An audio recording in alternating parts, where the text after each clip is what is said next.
Mary Powell. I am from California.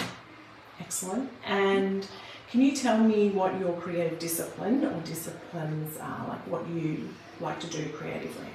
I would consider myself multidisciplinary. I pretty much do anything and everything that I can get my hands on.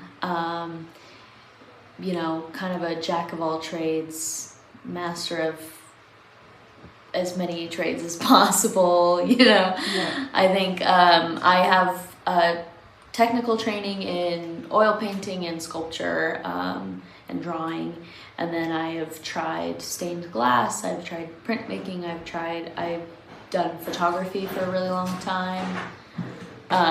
Pretty much any media that's out there, I've tried it at least once, or I want to.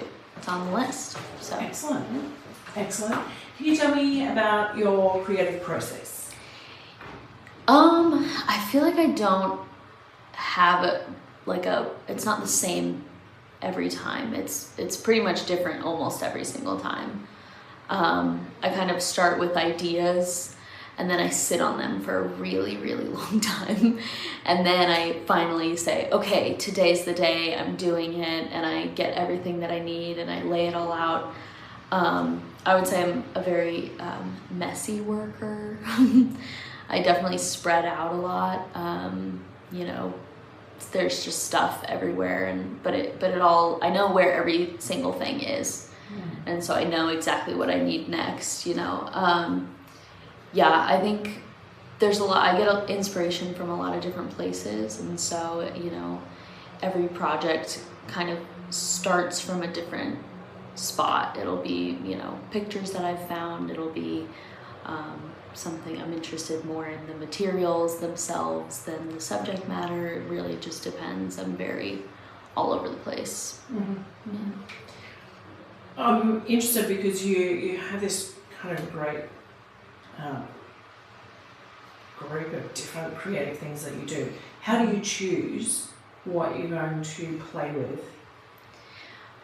Honestly, I just get really obsessed with something for a while.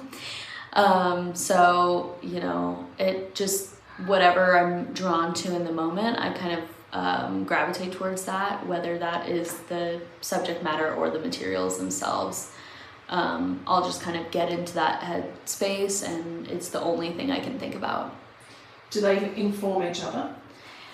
Not often. Yeah. I think sometimes there's some overlap, but really I think a lot of times they're completely separate projects from each other. Mm-hmm. But even then, I think I'm the common denominator, and so there's some kind of path you can kind of see between all of them, just because there is an element of me in all of them. Mm. Do you have a creative routine, or a routine for your creativity? I know that you are working when you're back home and not on residency. How do you fit that in? It is tough to fit it in. I kind of have to schedule it out. My schedule is kind of crazy, and so I don't have specific times, and so I think when I have to get in that headspace, I listen to music, and it'll be whatever I feel is the right tone for what I'm going for. Mm-hmm. So if I'm working on something more like bold and whatever, I'll try to go for something high energy. If I'm working on something that's more solemn, I'll gotta go lower energy, but it really just depends on, but there's always music playing for me while I'm working. It's rare that I'm not having something playing. Excellent. If you were to meet someone who was just at the start of their kind of creative journey, just dabbling into it, what piece of wisdom would you want to pass on to them? I think you really have to remember to let yourself explore. I think, something that I like about trying all these new mediums is that it's all new. It's always a challenge. And I think, kind of keeping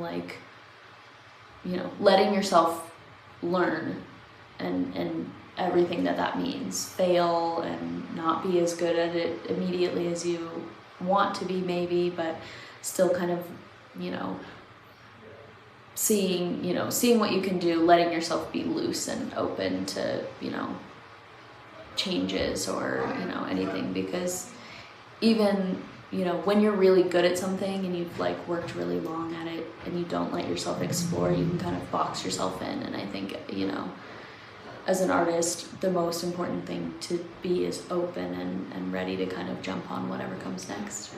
Excellent. If you, who or what inspires your creativity?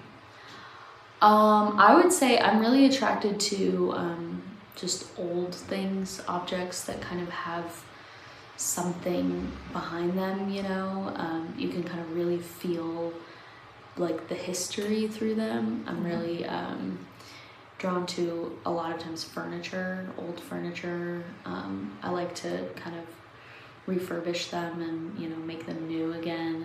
And I love old photos and old letters and, you know, things people leave behind of themselves, but not intentionally, if that makes sense. Like, you know, things that were not meant for me, but I've found them, and that means that they are meant for me, you know, even if the person never would have imagined that, you know, I would have found them. It's still like I become part of their story and they become part of mine.